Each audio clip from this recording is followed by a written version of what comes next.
Radio. Right, 20 minutes to 6 o'clock, and just another big story to mention. Eviction hearings will now resume in courts in England and Wales, and the most serious cases are going to be given priority. Of course, over the last few months, there has been a ban on proceedings because of the coronavirus outbreak and trying to kind of guarantee people's homes as renters. Cases involving domestic violence or antisocial behaviour are going to be heard first when it comes to eviction hearings. Restrictions also exist in local lockdown areas and over Christmas as well. The Labour Party and other campaigners as well have called for the evictions ban to be extended. Let's speak to Mary-Anne Boring, Group Managing Director at Ringley, which manages 12,000 properties across London and Manchester. Mary-Anne, good morning. Good morning. So how do you feel about the fact that eviction hearings are now starting up?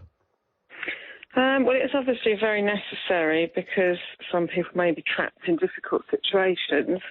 But of course, there's been a lot of financial help for tenants in various methods with furlough and some self-employment help, etc. But the landlord's help has clearly only been to have a mortgage repayment holiday, which actually it's not free money, as it were. It simply puts up your repayments when they resume. So landlords are getting bitten. And the way that this country's always dealt with things in the past has been to support and help the tenants. We have a decent housing benefit system, etc. And you can't put the housing market on ice forever or leave it in, as Boris says, suspended animation. Yeah. So there has to become a reality where if your circumstances have changed completely, that you do need to be encouraged to look for accommodation within your new means. So I think bringing it back to a system where it's going to let the market forces prevail has to happen sooner or later, and it's important that it does start happening. I suppose just based on what you're saying, Mary-Anne, I guess it begs the question, how many landlords, you 12,000 properties for you guys, how many landlords really depend on rental income for their livelihood? And I suppose as a percentage of that, how many of them have problem renters that they're actually looking to evict? Surely it's the minority that are problem renters.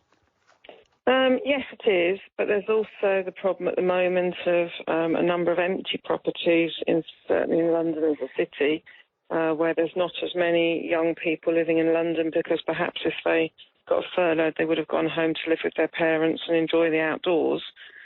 And, of course, the pull for young people to live in the city is to have lots of places to go out and socialise and have fun.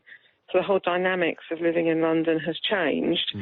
So there's an issue of people who are in a property and not paying, and also the issue of having to face lower rents potentially to re-let at the same time.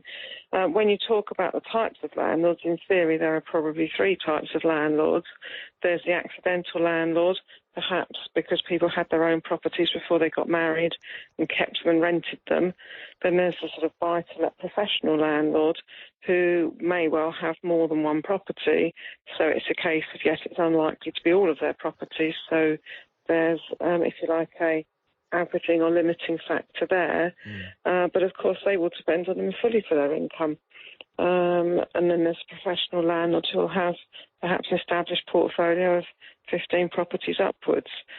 So the hardest hit, of course, are going to be the people who've got perhaps one or two properties, the accidental landlords, who don't have the same sort of work income perhaps to cover it. But everybody's case is unique, and there's no way to generalise completely. But it's important that the market begins to adjust. Yeah.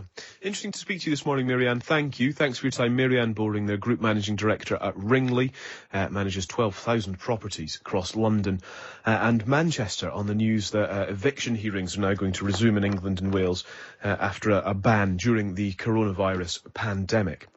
Right, what's the time? It's 5:45. We've got our business review coming up,